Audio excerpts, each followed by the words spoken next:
ಕೋಲಾರ ಜಿಲ್ಲೆಯಲ್ಲಿ ಒಳ ಮೀಸಲಾತಿ ಸಂಬಂಧ ಪ್ರಸ್ತುತ ಚಾಲ್ತಿಯಲ್ಲಿರುವಂತಹ ಸಮೀಕ್ಷಾ ಕಾರ್ಯ ಅತ್ಯಂತ ಯಶಸ್ವಿಯಾಗಿ ನಡೀತಾ ಬಂದಿದೆ. ಇದುವರೆಗೆ ಕೋಲಾರ ಜಿಲ್ಲೆಯಲ್ಲಿ ಇರ್ತಕ್ಕಂಥ ಒಂದು ಅಂಕಿಅಂಶಗಳನ್ನು ಗಮನಿಸಿದಾಗ 4,44,270 ಒಟ್ಟು ಕುಟುಂಬಗಳಿದ್ದು, ಈಗಾಗಲೇ 3,04,738 ಕುಟುಂಬಗಳ ಸಮೀಕ್ಷೆಯನ್ನು ಮಾಡಿದ್ದೇವೆ. ಅದು ಒಟ್ಟು 68.59% ನಾವು ಪೂರ್ಣಗೊಳಿಸಲಿಕ್ಕೆ ಸಾಧ್ಯವಾಗಿದೆ.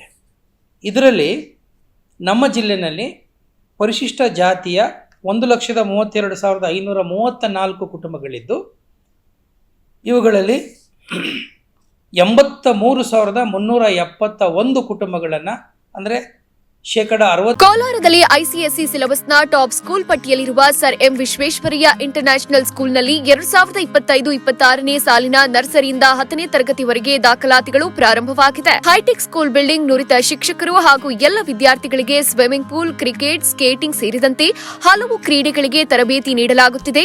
ನಿಮ್ಮ ಮಗುವನ್ನ ದಾಖಲು ಮಾಡೋಕೆ ಇಂದೇ ಭೇಟಿ ನೀಡಿ. Sir M Visvesvaraya international school, ಕುಡಾ ಲೇಔಟ್, ಬೆಂಗಳೂರು ಉತ್ತರ, ವಿವಿ ಸಮೀಪ, ಟಮಕ ಬಡಾವಣೆ, ಕೋಲಾರ. 2.91% ಕುಟುಂಬಗಳನ್ನು ಈಗಾಗಲೇ ನಾವು ಪೂರ್ಣಗೊಳಿಸಿದ್ದೇವೆ.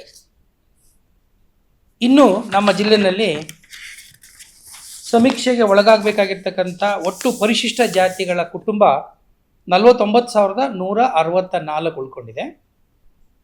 ಇತರೆ ಕುಟುಂಬಗಳು 90,369, ಅಂದರೆ ಎರಡೂ ಸೇರಿಕೊಂಡು ನಮ್ಮಲ್ಲಿ 1,39,532 ಕುಟುಂಬಗಳ ಸಮೀಕ್ಷೆ ಬಾಕಿ ಇದೆ.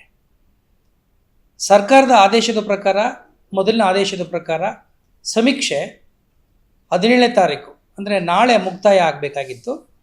ಬಟ್ ರಾಜ್ಯದ ಎಲ್ಲ ಒಂದು ಆಗ್ತಾ ಇರ್ತಕ್ಕಂಥ ಈ ಸಮೀಕ್ಷಾ ಕಾರ್ಯವನ್ನು ಪರಿಗಣಿಸಿ ಬಹುತೇಕ ಕೆಲವು ಜಿಲ್ಲೆಗಳಲ್ಲಿ ಮತ್ತೊಂದಷ್ಟು ಕಾಲದ ಅವಕಾಶ ಇರೋದನ್ನು ಪರಿಗಣಿಸಿ ರಾಜ್ಯ ಸರ್ಕಾರ ಈ ಸಮೀಕ್ಷೆಯನ್ನು ವಿಸ್ತರಿಸಬೇಕು ಅಂತ ತೀರ್ಮಾನವನ್ನು ಮಾಡಿ ಇದೇ ತಿಂಗಳು ಈ ಸಮೀಕ್ಷೆ ಅಂದರೆ ಈಗ ಏನು ಸಮೀಕ್ಷೆ ನಡೀತಾ ಇದೆ, ಈ ಸಮೀಕ್ಷೆ 25ನೇ ತಾರೀಕುವರೆಗೆ, ಮೇ ತಿಂಗಳು 25ರವರೆಗೆ ವಿಸ್ತರಿಸಲಾಗಿದೆ.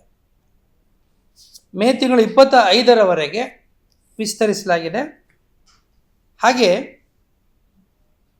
ವಿಶೇಷ ಶಿಬಿರ ಅಂತ ನಾವೇನು ಹಿಂದೆ 19ನೇ ತಾರೀಕು ಪ್ರಾರಂಭ ಮಾಡಬೇಕಾಗಿತ್ತು, ಅದರ ದಿನಾಂಕವನ್ನು ಕೂಡ ಮರು ನಿಗದಿಪಡಿಸಲಾಗಿದೆ. 26ರಿಂದ 28ರವರೆಗೆ ಅಂದರೆ 3 ದಿನಗಳ ಕಾಲ ವಿಶೇಷ ಶಿಬಿರ ನಾವು ನಡೆಸ್ತೀವಿ. ಆ ವಿಶೇಷ ಶಿಬಿರ ಆಯಾ ಬೂತ್ಗಳಲ್ಲಿ ನಡೀತದೆ. ಅಂದರೆ ಈ ಮೊದಲನೆಯ ಅವಧಿಯ ಮನೆ ಭೇಟಿಯ ಸಂದರ್ಭದಲ್ಲಿ ಯಾರೂ ಸಮೀಕ್ಷೆಯಲ್ಲಿ ಭಾಗವಹಿಸಲಿಕ್ಕೆ ಸಾಧ್ಯವಾಗಿರೋದಿಲ್ವೋ ಅಂಥವರು ಈ ವಿಶೇಷ ಶಿಬಿರ 26, 27, 28ರ ಅವಧಿನಲ್ಲಿ ನಡೀತಕ್ಕಂಥ ವಿಶೇಷ ಶಿಬಿರದಲ್ಲಿ ಭಾಗವಹಿಸಿ ತಮ್ಮ ಮಾಹಿತಿಯನ್ನು ಸಮೀಕ್ಷೆದಾರರಿಗೆ ಅವರು ನೀಡಬಹುದು. ಇದರ ಜೊತೆಯಲ್ಲೇ ರಾಜ್ಯ ಸರ್ಕಾರ ಮತ್ತೊಂದು ಅವಕಾಶವನ್ನು ಮಾಡಿಕೊಟ್ಟಿದೆ.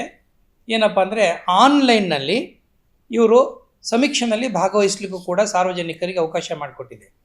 ಪರಿಶಿಷ್ಟ ಜಾತಿಯ ಏನು ಬಂಧುಗಳಿದ್ದಾರೆ ಅವರು 19ನೇ ತಾರೀಕಿಂದಾನೇ ಅಂದರೆ ಸೋಮವಾರ, ಮುಂದಿನ ಸೋಮವಾರ 19ನೇ ತಾರೀಕಿನಿಂದ 28ರವರೆಗೆ ಆನ್ಲೈನ್ನಲ್ಲೂ ಕೂಡ ಮಾಹಿತಿಯನ್ನು ಅವರು ತಮ್ಮ ಜಾತಿಯ ಬಗ್ಗೆ, ಉಪಜಾತಿಯ ಬಗ್ಗೆ ಅಥವಾ ಮೂಲ ಜಾತಿಯ ಬಗ್ಗೆ ಮಾಹಿತಿಯನ್ನು ಕೊಡಲಿಕ್ಕೆ ಸಾಧ್ಯತೆ ಇದೆ. ನಮ್ಮ ಜಿಲ್ಲೆಯಲ್ಲಿ ಇದುವರೆಗೆ ಪ್ರತಿನಿತ್ಯ ಸರಾಸರಿ ಒಂದು 30ರಿಂದ 35 ಸಾವಿರ ಕುಟುಂಬಗಳನ್ನು ನಾವು ಈ ಸಮೀಕ್ಷೆಯಲ್ಲಿ ಪೂರ್ಣಗೊಳಿಸ್ತಾ ಇದ್ದೀವಿ. ಅದರೊಳಗಡೆ ಒಂದು 10ರಿಂದ 15 ಸಾವಿರದವರೆಗೂ SC ಕುಟುಂಬಗಳನ್ನು ನಾವು ಕವರ್ ಮಾಡ್ತಾ ಇದ್ದೇವೆ. ಉತ್ತಮವಾದಂಥ ಪ್ರತಿಕ್ರಿಯೆ ನಮ್ಮ ಜಿಲ್ಲೆಯಲ್ಲಿ ಕಂಡು ಬಂದಿದೆ ಮತ್ತು ಸರ್ಕಾರ ಈ ಒಂದು ಅವಕಾಶ ವಿಸ್ತರಣೆ ಮಾಡಿ ಮನೆಯ ಸಮೀಕ್ಷೆ ಭೇಟಿಯನ್ನು 25ನೇ ತಾರೀಕುವರೆಗೆ ವಿಸ್ತರಣೆ ಮಾಡಿರೋದ್ರಿಂದ ಈ ಪರಿಶಿಷ್ಟ ಜಾತಿಯ ಬಂಧುಗಳು ಮತ್ತು ಸಂಘ ಸಂಸ್ಥೆಗಳು ಮತ್ತು ಸಮುದಾಯದ ಮುಖಂಡರುಗಳು ಇದರ ಒಂದು ಪ್ರಯೋಜನವನ್ನು ಪಡ್ಕೊಂಡು ಪ್ರತಿಯೊಬ್ಬರೂ ಈ ಸಮೀಕ್ಷೆಯಲ್ಲಿ ಭಾಗವಹಿಸುವಲ್ಲಿ ಸರ್ಕಾರ ಜೊತೆಯಲ್ಲಿ ಸಹಕರಿಸಬೇಕು ಅಂತೇಳಿ ಈ ಮೂಲಕ ನಾನು ಕೋರ್ಕೊಳ್ತೇನೆ.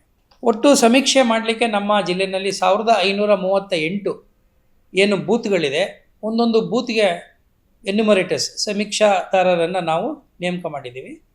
ಇದಲ್ಲದೆ 10 ರಿಂದ 12 ಸಮೀಕ್ಷೆದಾರರಿಗೆ ಒಬ್ಬೊಬ್ಬರು ಸೂಪರ್ವೈಸರ್ಸ್ ಕೂಡ ನಾವು ನೇಮಕ ಮಾಡಿದ್ದೇವೆ. ಸೊ ಈಗ ಸುಮಾರು ಆಲ್ಮೋಸ್ಟ್ 2,000 ಸಿಬ್ಬಂದಿ ಪ್ರತಿನಿತ್ಯ ಈ ಒಂದು ಕೆಲಸವನ್ನು ಅತ್ಯಂತ ಸಮರ್ಪಕವಾಗಿ ನಿರ್ವಹಿಸ್ತಾ ಬಂದಿದೆ. ಇಲ್ಲ, ಪ್ರಾರಂಭದಲ್ಲಿ ಸ್ವಲ್ಪ ತಾಂತ್ರಿಕ ವಿಚಾರಗಳಿಗಾಗಿ ಒಂದಷ್ಟು ಗೊಂದಲಗಳಿದ್ದವು. ಆನಂತರ ಆ ತಾಂತ್ರಿಕ ವಿಚಾರಗಳು ಸಮಸ್ಯೆಗಳೆಲ್ಲವೂ ಕೂಡ ಬಗೆಹರಿತಾ ಬಂತು. ಆ ಕಾರಣಕ್ಕಾಗಿ ಪ್ರಾರಂಭದಲ್ಲಿ ಒಂದು ಸ್ವಲ್ಪ ನಮ್ಮ ವೇಗ ಕಡಿಮೆ ಇತ್ತು. ಆಮೇಲೆ ಕಳೆದ ಭಾನುವಾರ ಏನು ಮಾಡಿದ್ರು, ಆ್ಯಪನ್ನು ಹೊಸದಾಗಿ ವರ್ಷನನ್ನು ತಂದರು.